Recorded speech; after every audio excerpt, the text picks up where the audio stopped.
Rabbi Murray, 1937, Brooklyn, New York. That's where you were born, but how long before you left? That's what they tell me. That's what they tell you. How long before you left? I guess it was right at the beginning of World War II. So you were in Brooklyn then for a couple of years. Do you have No memories whatsoever. no memories whatsoever? Except those that were told to me by my parents. Yeah. Do you know why you guys went to Cleveland? It was, I think, for a job opportunity. Something was available in Cleveland. My dad was of draft age, but he had a skill that he got an exemption from going into the military, and that's how we got to Cleveland, Ohio. Mm-hmm. Also, my uncle and his family lived in Cleveland at that time over there, so we had some family over there. What did your dad do for a living in Cleveland? He was a welder in a defense factory during World War II over there. Tell me about your mom. Both my parents were born in Poland and made their way over during the late 20s and early 30s. My mom was a very small lady in stature, but she had a big heart. She was a wonderful seamstress. Mm-hmm. And when times were hard, she worked full-time as a seamstress in Cleveland in one of the manufacturing companies over there. Now, did your folks know each other before they came here, or did they meet in the States? They knew each other from the small town where they were in Poland, but I guess their lives separated as they grew older. My mom came to the United States before my dad. She had access over here because my great-grandfather was a Muhammad, and so she was able to get in to the country. My dad didn't have those connections. I guess it was right before World War I, and the conscription was on in Poland and in Russia. And the town that they lived in, it depended what day it was. It could be Poland, Russia, right. Germany. It was right in that triangle over there. Little town by the name of Szczecin. The family decided that it'd be better if he departed and was not in the military. There was no opportunity to get into the United States at that time. So someone in the town had a young daughter in her teens that they wanted to get to Cuba. As a lot of Jews used to go to Cuba and Mexico to try to get closer to the United States to someday get into the country. Hired my dad to be her husband and escort her on the trip to Cuba. There was a lot of white slavery going on at that time. So that's what he did, and he wound up in Cuba and went into his own little business in Cuba, and then went to Mexico, and ultimately was able to get his citizenship papers and come into the United States. But that was in the 30s already, and I guess they used to have all sorts of socials and dances in New York, and my dad and mom met again at one of those events, and I guess decided to get married. Do you know why your dad, now in Mexico, decided to go all the way to New York when he came to the States? He didn't go to New York. He went to Boston because, again, he had a relative over there, and he worked as a shoemaker in Boston. And for some reason, I don't know what, moved up to New York. Did you know your grandparents at all? I knew my grandmother on my father's side. She came to the States? She was in the States, yeah. Again, I believe came in the late 20s or 30s, and I had some family in Denver, and she settled.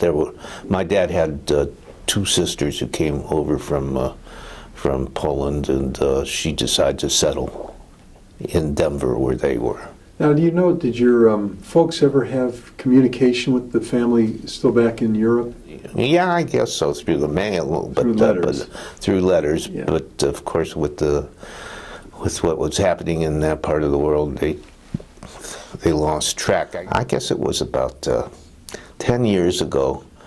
My wife and I were at a rabbinical conference in Houston, and one of the programs was held at the Holocaust Museum, and we're walking down the hall, and there's an exhibition over there, and I just walked right past it, but Bobbie, my wife, said, "You know, that's the town where your parents are from." I said, "Oh no, that can't be." So she said, "Let's pursue it." So we found out who was, I guess they were photographs and things like that, who would have more information about that. We checked it out, and we found out that indeed that was the town. A gentleman in Houston owns a photography studio, and his dad was the town photographer over there. It was Marvin Kaye's studios in Houston. It's interesting how it became Marvin Kaye. His father came to the United States, and his name was Moshe Kaplan. So he couldn't get into the business. He switched the names around, and it became K. Martin instead of Moshe Kaplan. About 5 years later, I get a message from Paris on the internet from someone, and she says, "Are you the Kaplan family from Szczecin?" There were 3 Kaplan families, the one that I was looking for. And so I guess, reminisce. It turns out it's my mother's sister, I guess niece, who had survived the Holocaust. Man. And it's quite eerie getting a message out of nowhere over there, because we had thought everyone. Anyway, that was beginning. We were still in connection over there. So. Rabbi, let's go back now when you were a little boy in Cleveland. Yes. Talk to me about what life was like for you. What'd you do for fun? In New York, where I was, apparently we were in a Jewish neighborhood, and Yiddish was my mother tongue. So when I came to Cleveland and I had to go to school, it was sort of a traumatic experience, because I didn't know very much of English over there. So I had to learn English, I guess, while I was in Cleveland, and I guess my mother tongue sort of switched on us. I remember we lived in an interesting neighborhood in Cleveland. It was much more segregated than it is here in Dallas. There was a Jewish neighborhood and a black neighborhood and an Italian neighborhood. And we were sort of right on the edge of both of those. We lived in the Jewish neighborhood, where almost everybody was Jewish, but at the school it was sort of an intersection of all of these neighborhoods. I remember went religious school. I was enrolled in a religious school where I would go after school for a couple of hours. In Cleveland, they had what was called the Cleveland Bureau of Jewish Education, which was a central organization of Jewish education for everyone who was Jewish in the community, who didn't want to go to any of the synagogue or temple schools. So I remember some of the resentful times that I had going over there. I went to a high school that was, I would say, about 40% Jewish and 60% black. What was that high school? I went to junior high, which was Patrick Henry Junior High, and I also went to Glenville High School. In high school, is it then you decided you wanted to pursue to become a rabbi? No. no way. At that time, the only thing I knew was I wanted to go to the university, and we didn't know if that was possible because of the economics involved over there. It wasn't until I got in at a university and fraternity and things like that that I decided I wanted to become a rabbi. Mm-hmm. My cousin also was a rabbi. He was living in New York, so I sort of had a precedent for that. My parents, even though they came from Europe, were what I would call as pseudo-Orthodox. I guess if they had the economic freedom to be Orthodox, they would have done that, but the reality was that it was impossible. My dad used to say, when I get older and retire, I'm going to live my life the way that I really should have lived my life over. But he was a pretty liberal guy. The temple where Abba Hillel Silver was the rabbi over there used to have its, which was a Reformed congregation, used to have its main service on Sunday morning, and he probably was the most prominent rabbi in the country and a great preacher, and the major service was Sunday morning. So my dad used to take me over there he used to go to the shul when he could on Shabbos, and on Sunday morning go over there, and that was interesting. And I still remember vividly that one time we went over there, and my dad wanted to put on a yarmulke to go into services, and they wouldn't let him into services. It was a different world over there, and so we never went back to the temple in Cleveland again over there. But that was a good experience. I enjoyed that. Well, let me regress for 1 second. World War II broke out when you were a young boy. How did it affect your family? I mean, we were affected like everyone else, okay, as far as rationing and everything like that. But I don't remember anything or experiencing anything at all with regard to what was going on with the Jewish situation in Europe or anything like that. Right. Okay. Well, let's move forward then. University of Cincinnati. That was my second school. I went to at that time it was Western Reserve University in Cleveland first. And the reason for that was a matter of economics, as I said. It was a different world. I just made an application and put down my money for what it got. I went right into school, no problems over there. I never took a formalized test until I had to get into the PhD program. Never had anything like that. So I stayed at the university for 2 years. I was in a fraternity. It's no longer in existence anymore. Phi Sigma Delta, Jewish fraternity. It was there that I decided that I wanted to become a rabbi, because I was with a bunch of Jewish guys who were searching, and they didn't know anything at all about their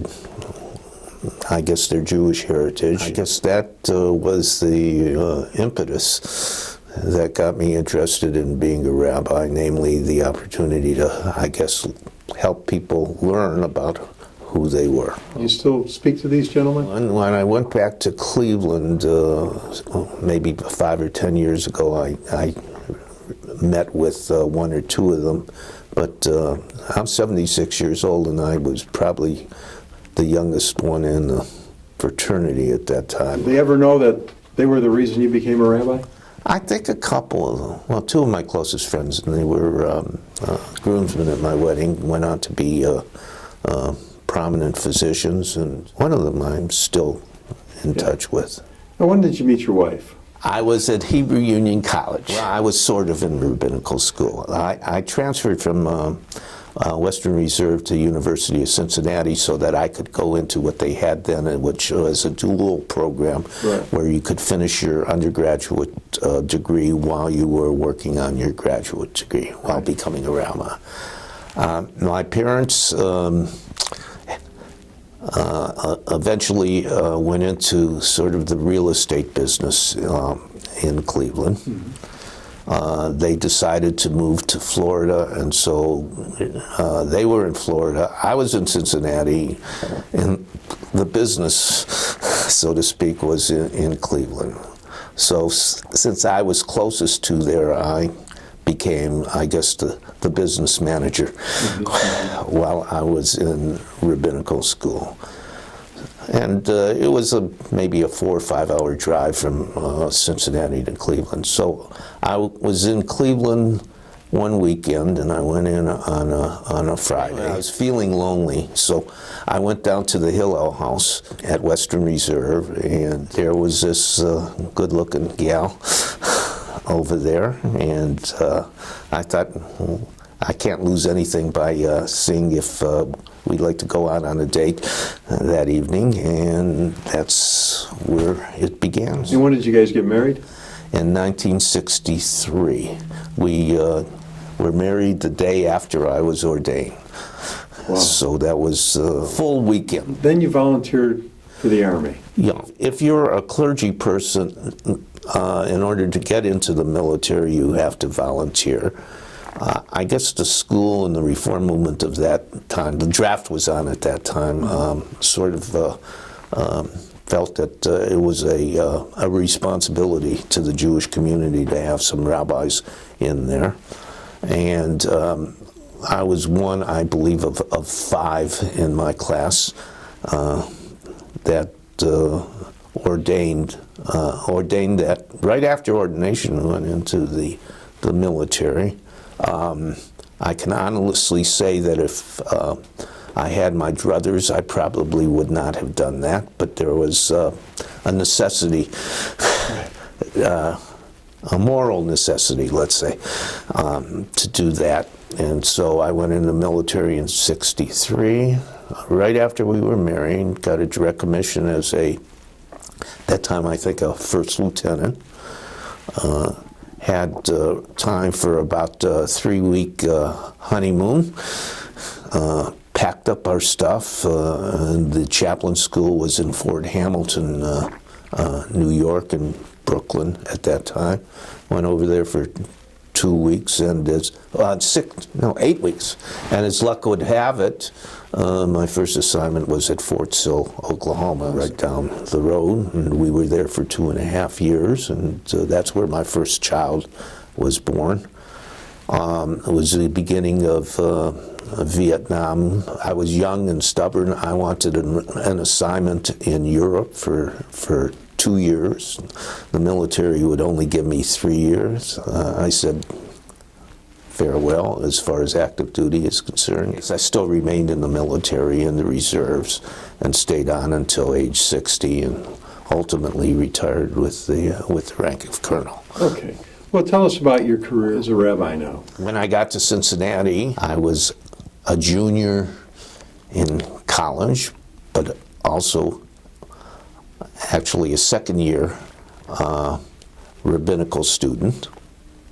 The reason being I had an excellent Hebrew background, and I was able, in a sense, to pass off a year because of my background. And part of the training at the school was to send rabbis out on student pulpits. So I guess I was 22, no, yeah, I can't, in that age, before I had my first student congregation for the high holidays. And that was I remember in Ashtabula, Ohio, and that was the beginning of my rabbinical hands-on experience. Did that for every year that I was there. So I had some interesting situations. I was in the South for 2 years when things were really interesting. burning of synagogues, etc. in that part of the world. I had a student congregation in Brunswick, Georgia. I had a student congregation in Anniston, Alabama, besides other congregations where it was a little less hectic as far as the political situation was. So that was the beginning of, I guess, my rabbinical career. I was just a kid. Right after ordination, went into the military, like for 2.5 years, and then began, I guess, full-time rabbinic experiences. Was your first position there in West Virginia? I was in Parkersburg, West Virginia, yes. Yeah. I still keep in touch with some of the people over there. Yeah. That was a long time ago. You spent how many years there? 4 years. What brought you guys to Dallas? We were in Terre Haute, Indiana, and had gone over there because I went from Parkersburg, I think, to Montgomery, Alabama, which was an interesting experience. I was in a Sephardic congregation over there. Got interested again in studies, and I didn't want to get into Jewish studies, so I got into therapy and counseling. And while I was in Montgomery, I finished a master's degree in counseling from Troy State University, and then I was really hooked. I wanted to get a PhD. I was accepted at Auburn. The catch on it was that they wanted me to spend at least a year on campus over there, which was about 80 miles from Montgomery. I had 3 kids at the same time. I had a congregation. It was just impossible.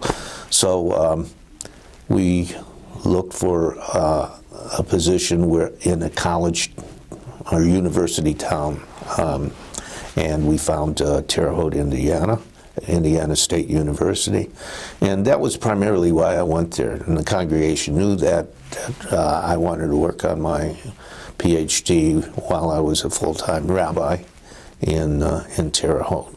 So that's what happened. Finished up 4 years. All but dissertation.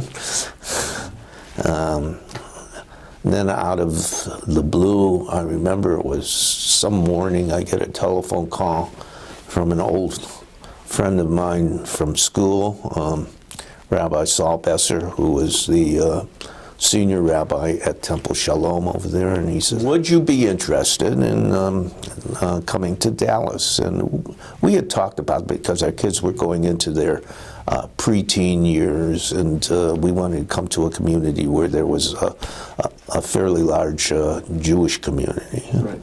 Well, things evolved. That's what happened. I came here to Temple Shalom, where I was associate rabbi for 4 years. I think that was in '76. As a family, we decided that I should finish my PhD and that I look into other possibilities. So I was in the military at that time. I think I was a major, a lieutenant colonel.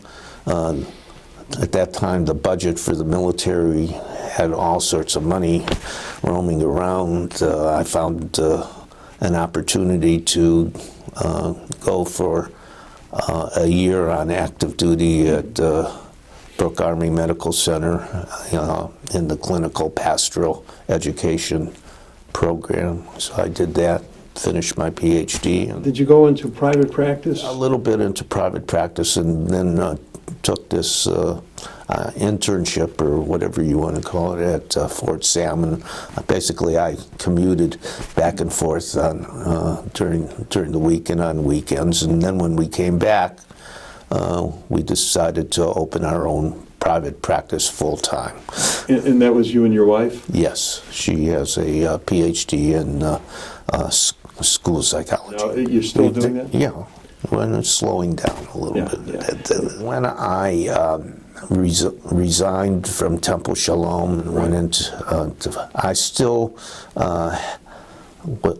decided to be part of the rabbinical Jewish community over here. so that I have served as rabbi at some of the congregations over here. I was the rabbi at Ner Tamid and in Carrollton. For a couple years, I have been the rabbi at Sherman, Texas, for several years. When the congregation in Arlington, I believe it's Beth Shalom, was in its founding stages, I was the rabbi over there. I guess I fathered several congregations. Also, when I got back from the military, I was on a special tour during the Iraqi situation, first Iraqi situation. I came back. I was the rabbi also at that time. It was Anshei Emet, and helped to build that into Anshei Torah and the vibrant congregation. That's it. And I still go to Abilene, Texas, for the high holidays and for Yontif. So I really have.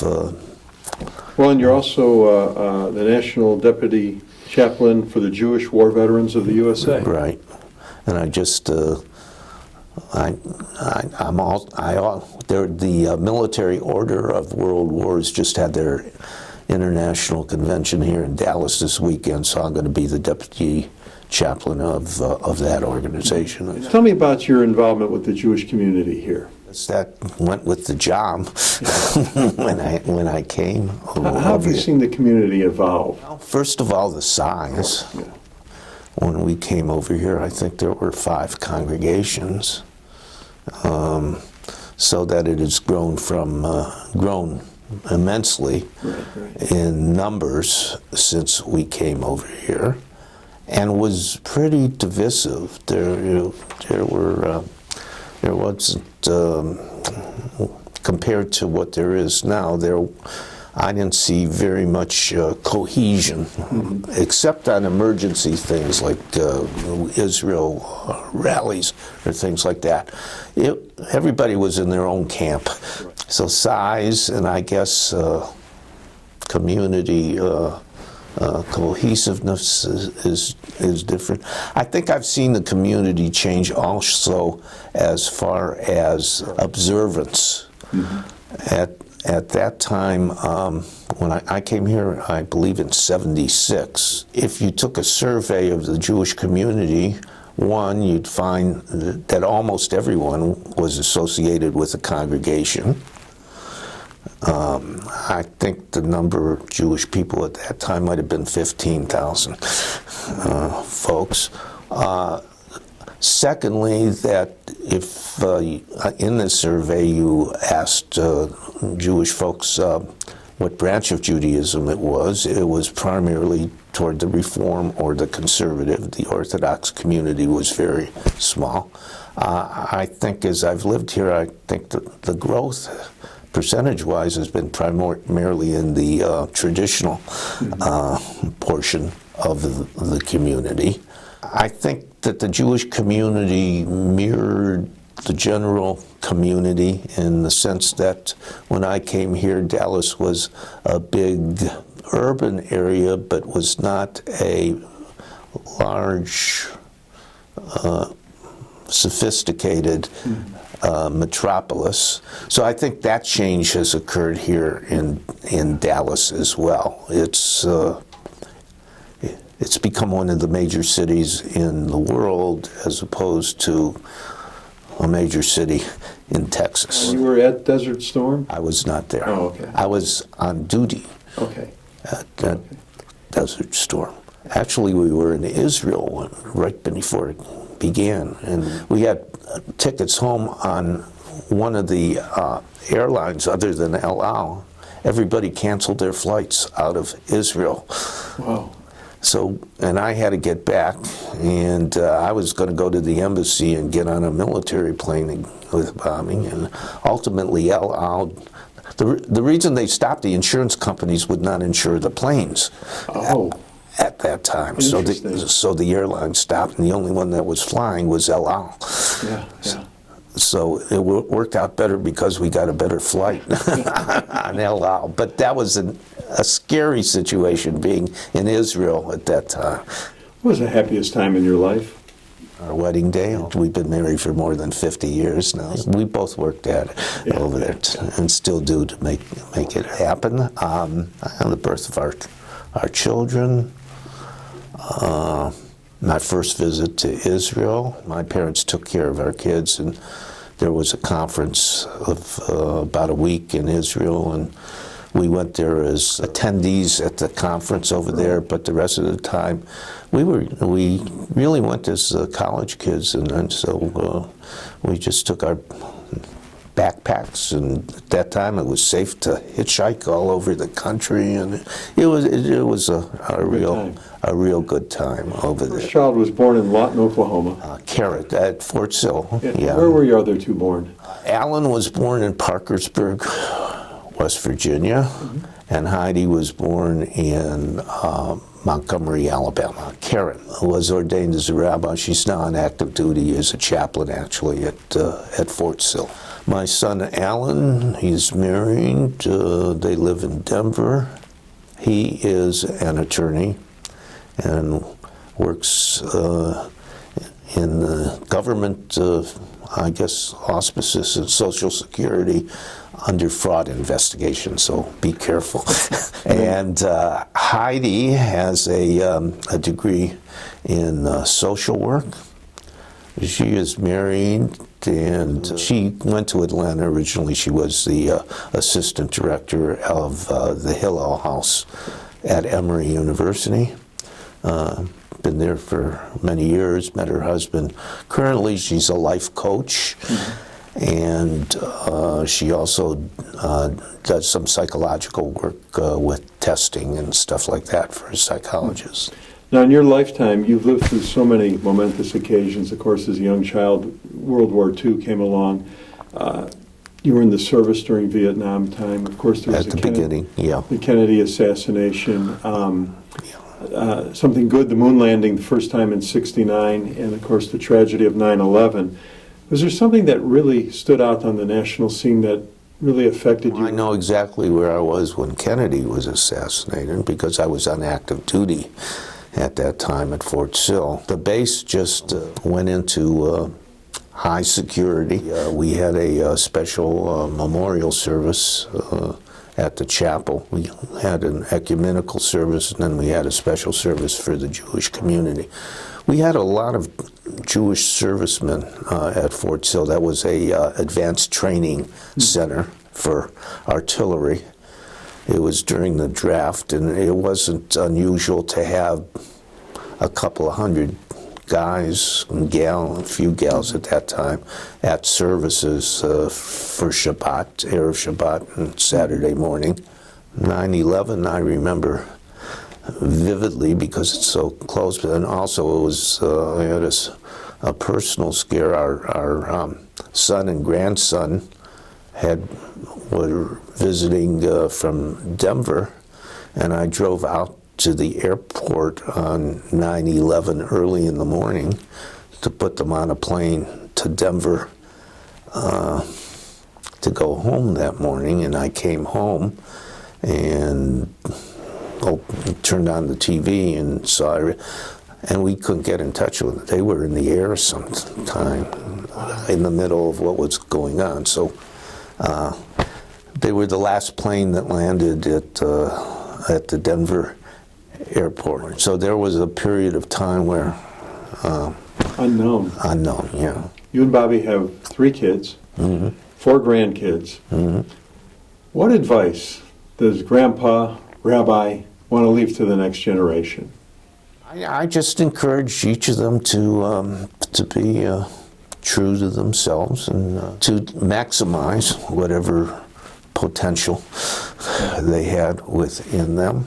Their Jewish roots are important because for me and for Bobbie, if we ride if we ride the bicycle of life, they're the training wheels that keep us going where we might fall if we didn't have that for support. But I would hope that we've been good models, in a sense, to so that they had an example of what we thought is, I guess, the most enjoyable and productive way of living.